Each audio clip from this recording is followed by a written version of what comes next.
መርማሪ ማሁል ለስራ ጉዳይ ወደ አንድ ቦታ በመሄድ ላይ ሳለ በከተማው አዳራሽ ውስጥ ይገኝ የነበረ 30 ካራት የሚመዝን ውድ አልማዝ ባለፈው ምሽት እንደተሰረቀ የሚገልጽ ጥሪ ደርሷል። መርማሪ ማሁልም ወዲያውኑ ወደ ቦታው ያመራል። እንደደረሰም የደህንነት ጥበቃውን መጠየቅ ይጀምራል። ጥበቃው እስከ ጧት ድረስ በስራ ገበታው ላይ እንደነበረና ምንም አይነት እንግዳ ነገር እንዳልተመለከተ፣ ነገር ግን አልማዙ በድንገት እንደጠፋ ያስረዳዋል። በዚህ መሃል የአዳራሹ ስራ አስኪያጅ ይመጣል። ማሁል ከጧት ጀምሮ ማን ወደዚህ እንደመጣም ይጠይቃቸዋል። ስራ አስኪያጁም ከጧት ጀምሮ ማንም ሰው እንዳልመጣና የጥበቃው ሁኔታም በጣም ጥብቅ እንደነበር እንዲሁም በዙሪያው ራዳር የተገጠመለት በመሆኑ ማንም ሰው ቢገባ እንኳን ምልክት ይሰጥ እንደነበረና ምንም አይነት ምልክት እንዳልተሰጠ ገልጾ አልማዙ እንዴት እንደጠፋ ግራ መጋባቱን ይናገራል። ማሁል አልማዙን የተቀመጠበትን ቦታ ሲመለከት መቆሚያው በቅርቡ በአረንጓዴ ቀለም የተቀባ እንደነበር ያስተውላል። በዚህም ጊዜ ማሁል በስራ አስኪያጁ ላይ ጥርጣሬ ያድርበታል። የጥርጣሬው ምክንያት የስራ አስኪያጁ ቲሸርት ላይ አልማዙ ከተቀመጠበት ቦታ የተነካካ አረንጓዴ ቀለም ተቀብቶ ስለነበር ነው። ማሁል ስራ አስኪያጁን በስርቆቱ ውስጥ እጁ እንዳለበት ሲጠይቀው፣ ስራ አስኪያጁ ግን ድርጊቱን አስተባብሎ ስርቆቱ ከተፈጸመ በኋላ ወደ አዳራሹ እንደገባ ቀለሙም የተነካው በዚያ ምክንያት እንደሆነ ይናገራል። እንዲሁም የሲሲቲቪ ምስልን እንዲያይ ይነግረዋል። ማሁልም የሲሲቲቪ ምስሉን ሲፈትሽ ስራ አስኪያጁ እውነቱን የተናገረ መሆኑን ያረዳል። ምክንያቱም ስራ አስኪያጁ የገባው አልማዙ ከተሰረቀ በኋላ ነበር። በተጨማሪም ካሜራው ላይ ምንም አይነት የተቆረጠ ወይም የተቀየረ ምስል አልነበረም። አልማዙ በአንድ ሰከንድ ቦታው ላይ የነበረ ቢሆንም በሚቀጥለው ሰከንድ ግን በድንገት ይጠፋል።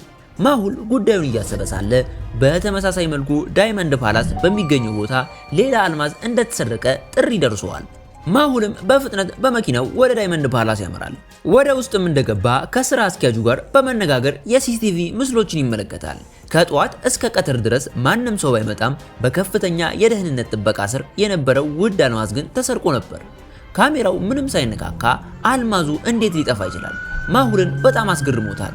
በመቀጠልም በከተማ ውስጥ ያሉ ሌሎች አልማዝ ቤቶችን ሲያጣራ ሲልቨር ዳይመንድ የሚባል ሌላ ጌጣጌጥ ቦታ እንዳለ ይረዳል። ሌሎችም ሁለት ቦታዎች ስለተዘረፉ ወዲያውኑ ወደ ሲልቨር ያመራል። እዚያም እንደደረሰ ለስራ አስኪያጁ ማስጠንቀቂያ በመስጠት በከተማው አልማዝ እየተሰረቀ ስለሆነ ካሜራዎችና የደህንነት ጥበቆቹን በከፍተኛ ደረጃ እንዲያጠናክሩ ይነግራቸዋል። ማሁልም ሌባውን ለመጠበቅ እዚያው ለመቀመጥ ይወስናል። ከጠዋት ጀምሮ በምርመራ ላይ ስለነበር ምንም አልበላም ነበር። በመሆኑም የያዘውን ቸኮሌት አውጥቶ ከበላ በኋላ ባዶውን ቸኮሌት ፕላስቲክ አጠገቡ ባለው የቆሻሻ መጣያ ውስጥ ይጥለዋል። ጥቂት ቆይቶም ግን ፓላስ ውስጥ ያሉት አልማዞች በሙሉ በድንገት ይጠፋሉ። ማሁልም ወዲያውኑ የሲሲቲቪ ምስሉን ቢመለከትም ምንም አይነት እንቅስቃሴ አልታየም። ነገር ግን ማሁል አጠገብ ወደሚገኘው የቆሻሻ መጣያ ሲመለከት አንድ ነገር ያስተውላል። ማሁል የቸኮሌት ፕላስቲኩን ሲጥል ቆሻሻ መጣያው ባዶ ነበር። አሁን ግን ሌላ ተጨማሪ የቸኮሌት ፕላስቲክ በቆሻሻ መጣያ ውስጥ ተጨምሮ ነበር።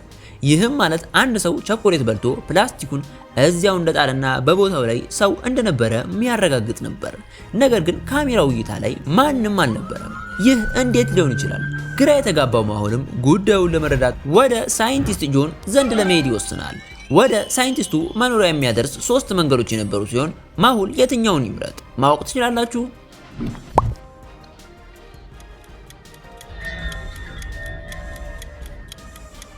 ማሁልም ትክክለኛውን መንገድ መርጦ ወደ ሳይንቲስት ጆን ዘንድ ይደርሳል። እባካችሁ መርማሪ ማሁልን በየቀኑ እንድንለቅላችሁ ይህንን ቻናል ነጯን ሰብስክራይብ የምትሆን በመንካት ሰብስክራይብ አድርጉ።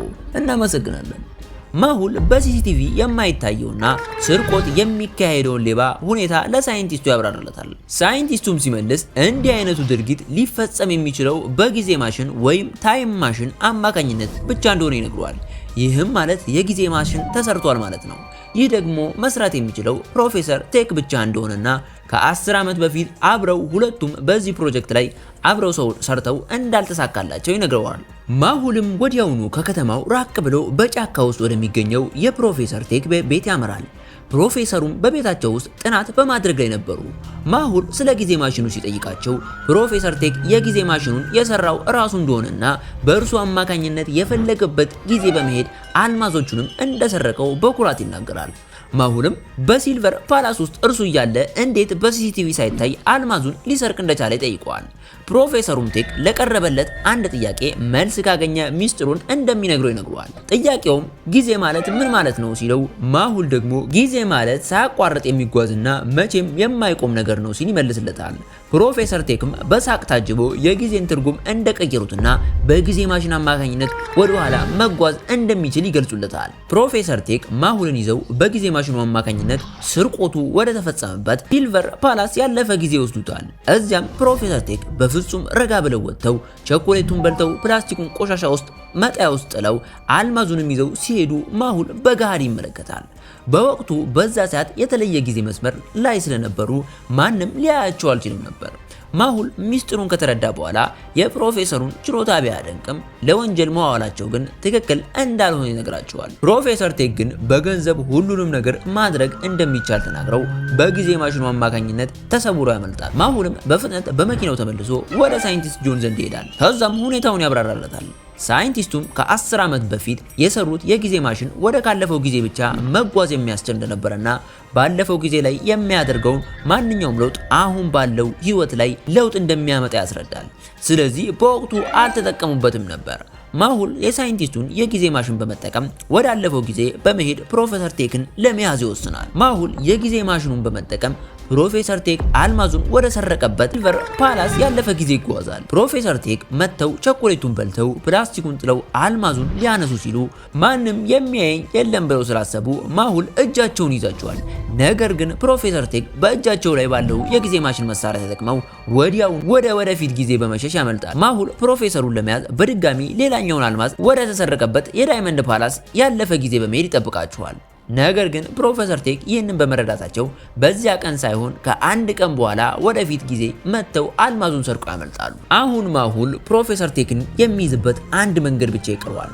እርሱም የመጀመሪያ ስርቆት ወደ ተፈጸመበት የከተማው አዳራሽ ስርቆቱ ከመፈጸሙ ከ2 ቀን በፊት መሄድ ነበር። ማሁል ከ2 ቀን በፊት ወደ ነበረው አዳራሽ በመጓዝ አልማዙ በሚቀመጥበት ዙሪያ በሙሉ ስውር እሾሆችን ነገሮችን ይበትናል። ከ2 ቀን በኋላ ደግሞ ፕሮፌሰር ቴክ አልማዙን ለመስረቅ ሲመጡ ያልተጠበቀ ነገር ይከሰታል። እግራቸውን በተበተነው እሾህ ላይ ያሳርፋሉ። እሾሆቹም እግራቸውን ስለወጓቸው በከፍተኛ ህመም እየጮሁና እዛው ማልቀስ ይጀምራሉ። ደም መፍሰስ ይጀምራል። ማሁልም ወዲያውኑ ብቅ ብሎ ፕሮፌሰርን ቴክ በመያዝ የጊዜ ማሽናቸውን ይሰብረዋል። በዚህም አሁን ያለው ጊዜ መስመር ሙሉ በሙሉ ተቀይሮ ፕሮፌሰር ቴክ በፖሊስ ቁጥጥር ስር ይውላሉ። እባካችሁ መርማሪ ማሁልን በየቀኑ እንድንለቅላችሁ ይህንን ቻናል ነጯን ሰብስክራይብ የምትሆን በመንካት ሰብስክራይብ አድርጉ። እናመሰግናለን።